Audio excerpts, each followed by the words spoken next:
आज मैं दीवाने गालिब पे एक सीरीज़ शुरू करने जा रहा हूँ। तो दीवाने गालिब की ग़ज़लें मैंने और बहुत सारे लोगों ने, जो कि पॉपुलर ग़ज़लें हैं, वो तो हम सब ने पढ़ी हैं। तो मेरी कोशिश ये रहेगी कि हम दीवाने गालिब को पूरा cover to cover, end to end पढ़ें और समझने की कोशिश करें।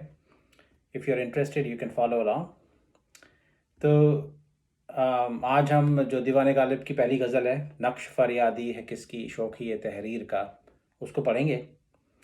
तो पढ़ने से पहले थोड़ी सी बैकग्राउंड इन्फॉर्मेशन दीवाने गालिब के बारे में डिस्कस करते हैं।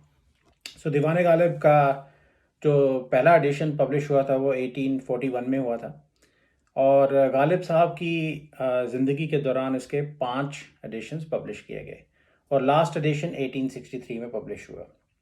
और इन एडिशंस के दौरान बहुत सारी रिफाइनमेंट्स, चेंजेस, एडिशंस, सब्ट्रैक्शंस होती रही।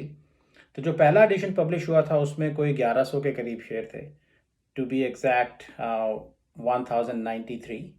एंड जो फिफ्थ एडिशन पब्लिश हुआ था उसमें कोई 1800 के करीब शेर थे, 1802 टू बी एग्जैक्ट। तो जैसा कि रिवाज है, जो दीवान होता है उसको क्रोनोलॉजिकल ऑर्डर में अरेंज नहीं किया जाता। So it is arranged in the order of the last syllable of the शेर।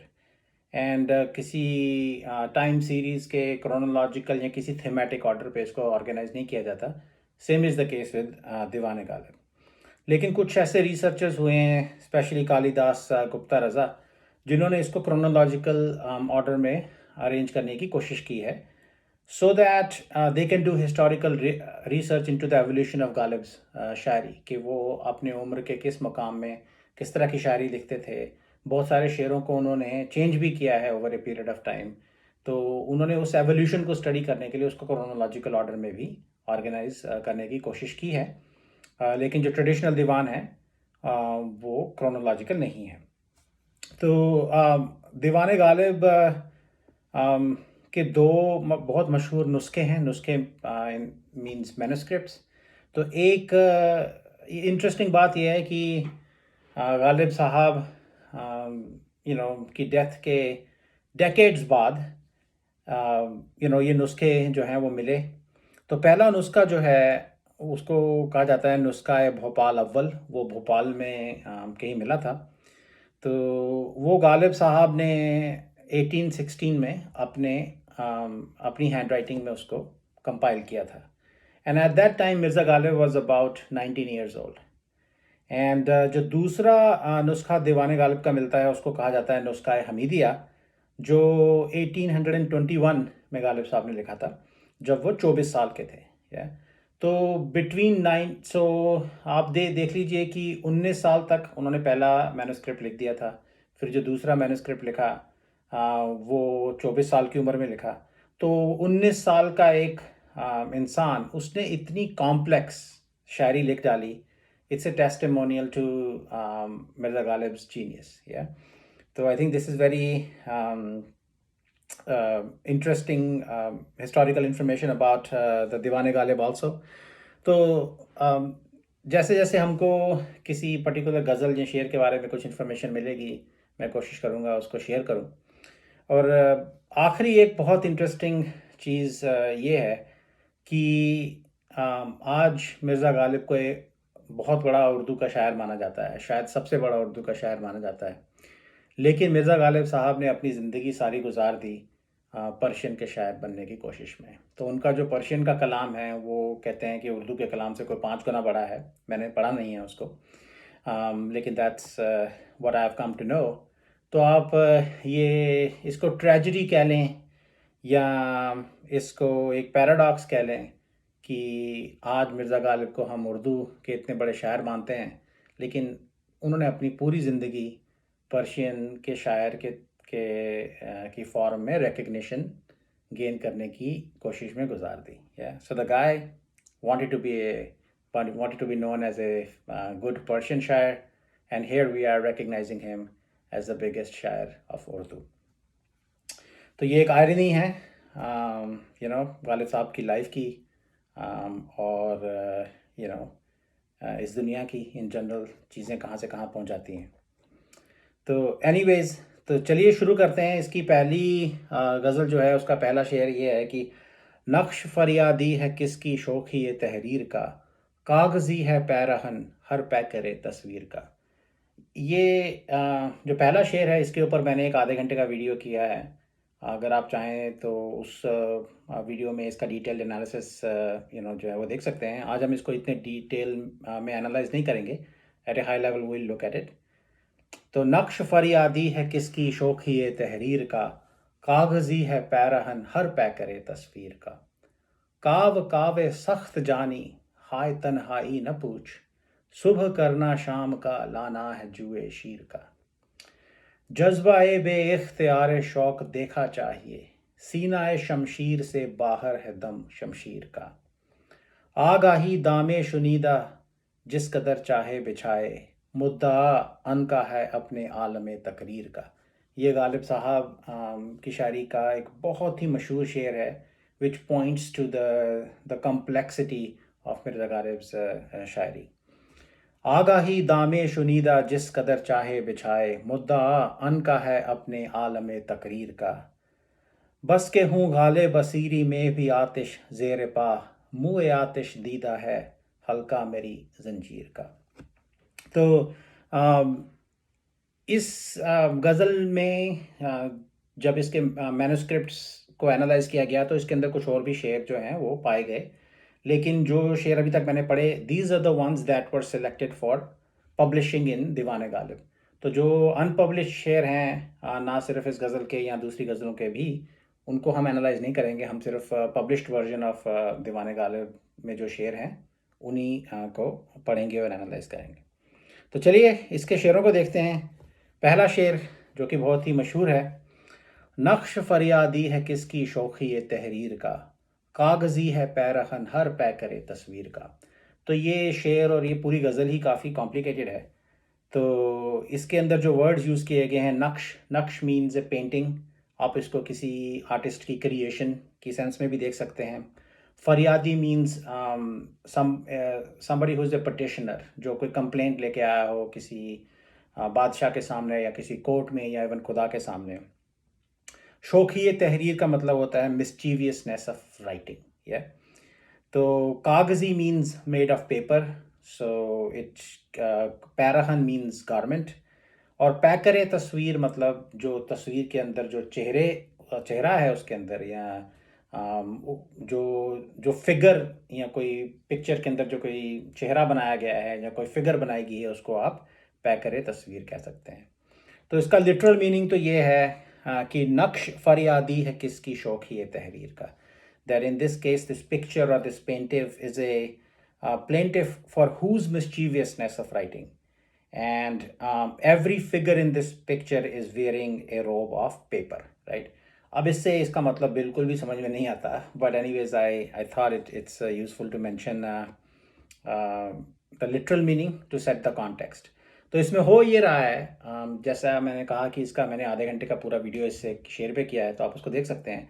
लेकिन हाई लेवल इसमें क्या है कि जो नक्श है, जो पेंटिंग है या जो क्रिएशन है, वो कंप्लेन कर रही है किसी की मिस्चीवियसनेस ऑफ हैंड राइटिंग का, राइट?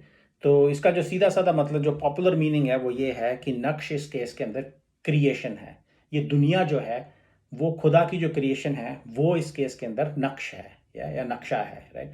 वो खुदा से कंप्लेन कर रही है क्रिएशन कि ये खुदा तूने किस शरारत के अंदाज से इस क्रिएशन को क्रिएट किया है, कि हमको सुख दुख उतार चढ़ाव इतनी सारी मुसीबतें, इन सब चीज़ों का सामना इस दुनिया में करना पड़ता है। तो क्रिएशन जो है, ये दुनिया जो है, वो कंप्लेन कर रही है कि खुदा तूने किस शरारत से इस दुनिया को बनाया है।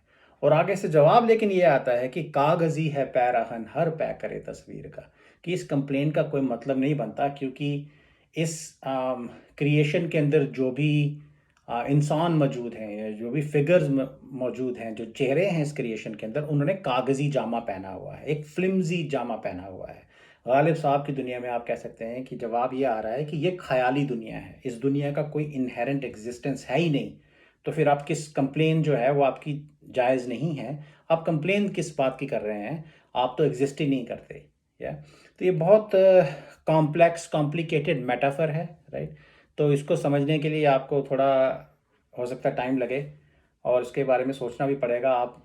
मैंने उस दूसरे वीडियो में गालिब साहब के जो दूसरे शेर हैं जिसके अंदर वो ख़याली दुनिया का रेफरेंस देते हैं, वो शेर भी मैंने पढ़े हैं, तो आप उनको जाके वहाँ देख सकते हैं।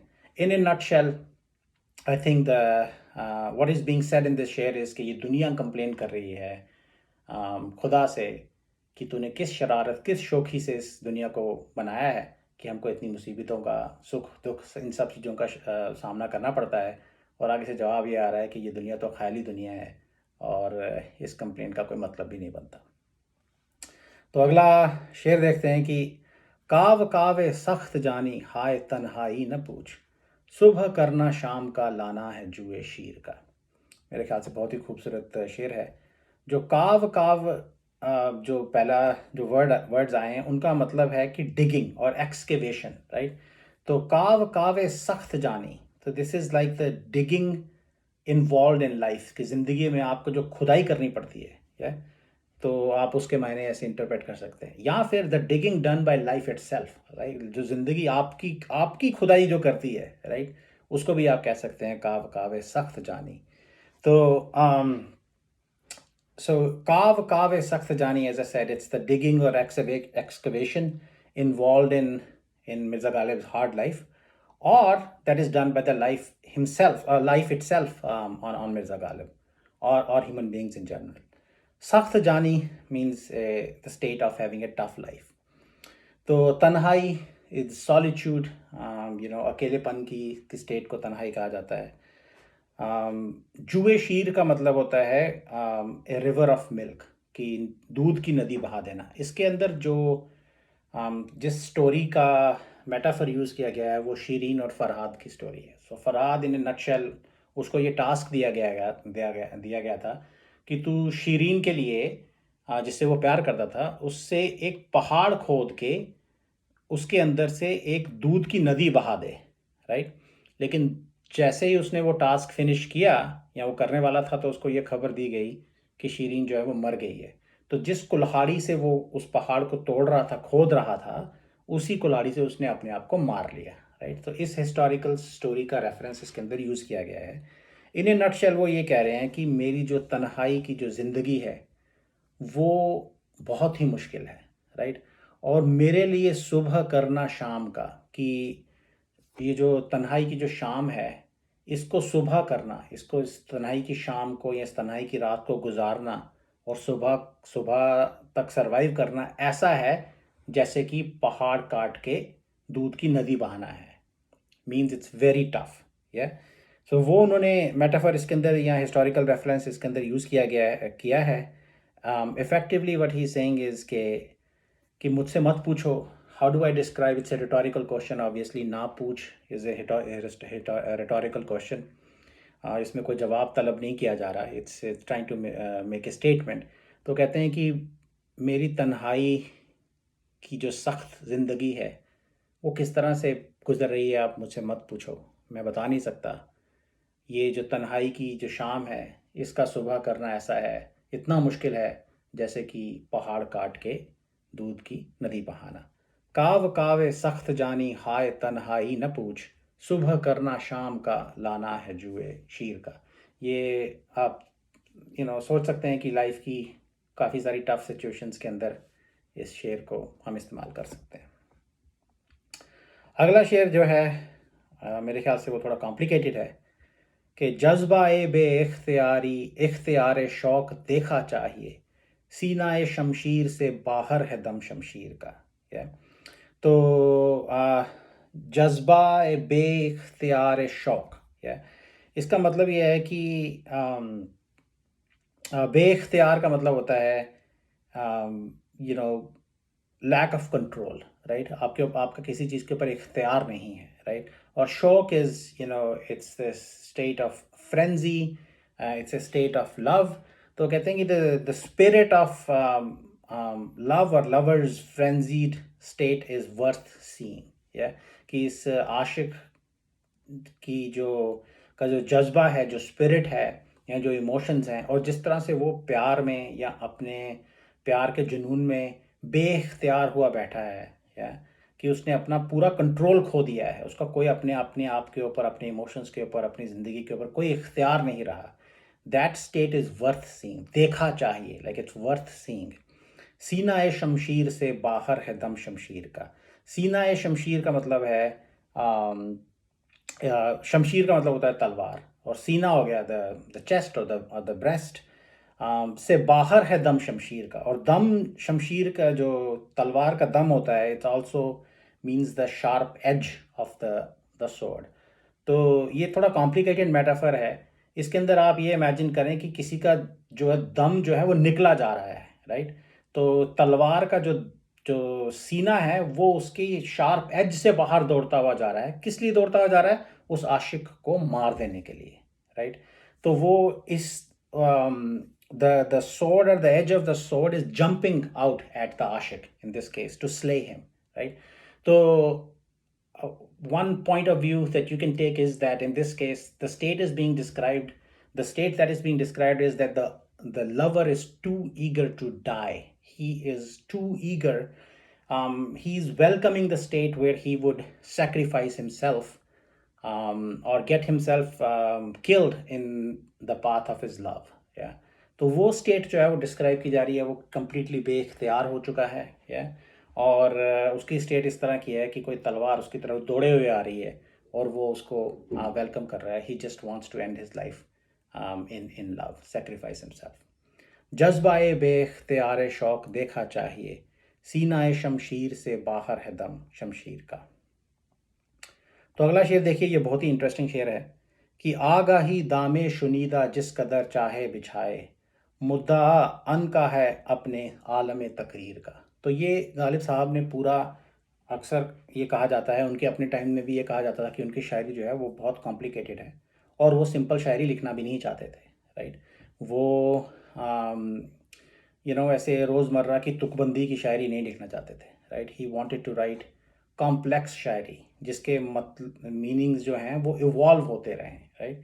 तो इसके अंदर उन्होंने उस अपनी शायरी की कॉम्प्लेक्सिटी को एड्रेस किया है। वो इसके अंदर जो इन्होंने मेटाफर यूज़ किया है वो अनका का मेटाफर यूज़ किया है। So anqa is like a mystical word, mystical bird, right. जैसे फिनिक्स होता है, वैसे आई थिंक पर्शियन मिथोलॉजी में कोई एक बर्ड है जिसको which is like a bird which is difficult to grab or difficult to capture। कोई एक ऐसा बर्ड है, ऐसा पक्षी है, ऐसा परिंदा है जो किसी के हाथ में नहीं आ सकता वो, राइट। तो उन्होंने अपनी शायरी के मायने जो हैं उनको अनका से कंपेयर किया है कि मेरे शायरी के मायने इस तरह के हैं कि उनको कैप्चर करना जो है मुश्किल है वो, right. On the other hand, it's also a fabulous bird, right? So it's the bird is worth chasing, right? तो उन्होंने कहा है कि ये मेरे शायरी के मायने ऐसे हैं कि जिनको ग्रैब करना मुश्किल है, on the other hand they are worth grabbing, right. They are worth chasing, they are worth going after. तो शेर का मतलब ये है, आगाही मीन्स अवेयरनेस। सो दाम का मतलब होता है नेट, जो पक्षियों, जो बर्ड्स को पकड़ने के लिए जो जाल बिछाया जाता है उसको दाम का कहते हैं। तो कहते हैं कि लेट अवेयरनेस और your intelligence spread the net of hearing. दामे शुनीदा मीन्स नेट ऑफ हियरिंग। आप उसको केयरफुली सुनने की कोशिश कर रहे हैं मेरी शायरी को, तो उसको उन्होंने दामे शुनीदा कहा है। तो कहते हैं कि लेट योर अवेयरनेस और intelligence spread the net of hearing, जिस कदर चाहे बिछाए, to whatever extent it wants to. मुद्दा अन का है अपने आलम तकरीर का, बट जो मेरा आलम तकरीर है, जो राइट, जो the thing that I am trying to say, the word of my speech, या the world of my speech is like the mystical bird anqa. वो आपके इतनी जल्दी आप उसको कैप्चर नहीं कर पाएंगे, या तो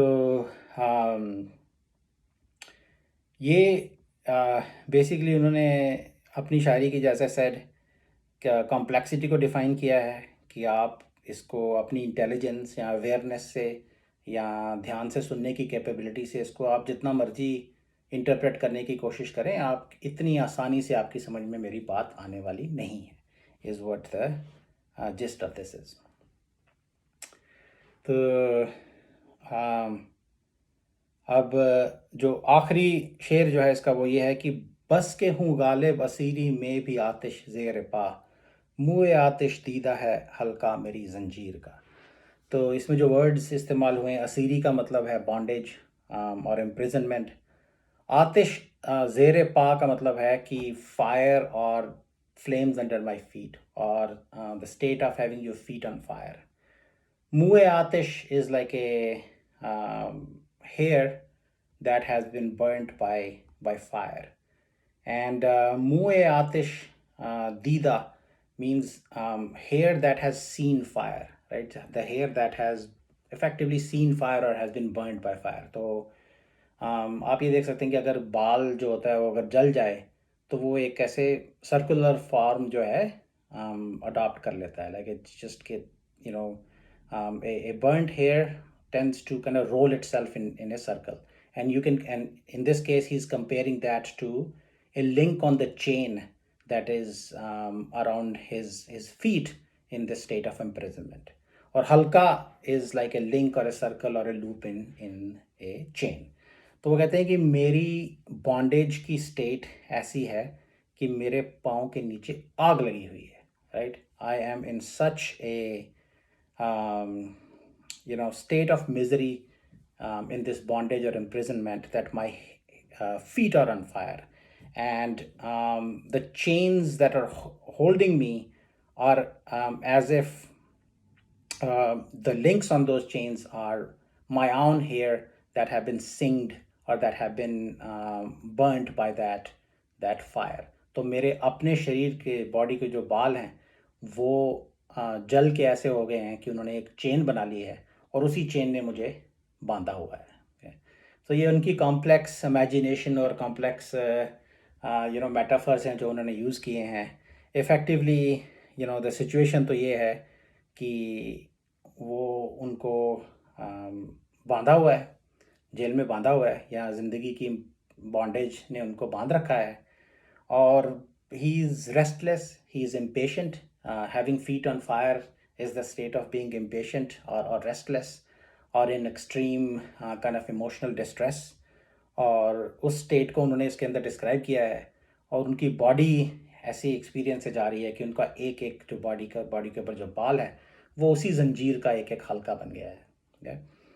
तो बस के हूँ गाले बसीरी में भी आतिश ज़ेर पा, मुँह आतिश दीदा है हल्का मेरी जंजीर का। तो ये तो थी जी पूरी गज़ल, मिर्ज़ा गालिब के दीवाने गालिब की पहली गज़ल। I hope you found value in it. It is very complicated ghazal, तो ऐसा हो सकता है कि जैसा गालिब साहब ने खुद ही कह दिया शेर में कि हाँ, मुद्दा अनका है अपने आलम तकरीर का, कि इतनी आसानी से ये चीज़ समझ में आने वाली तो है नहीं। And it evolves over a period of time as you study it, as you read it, but hopefully you found it useful. And अब फिर से मिलते हैं, मिर्ज़ा गालिब के दीवाने गालिब की अगली गज़ल को मैं लेके आऊँगा। Thank you.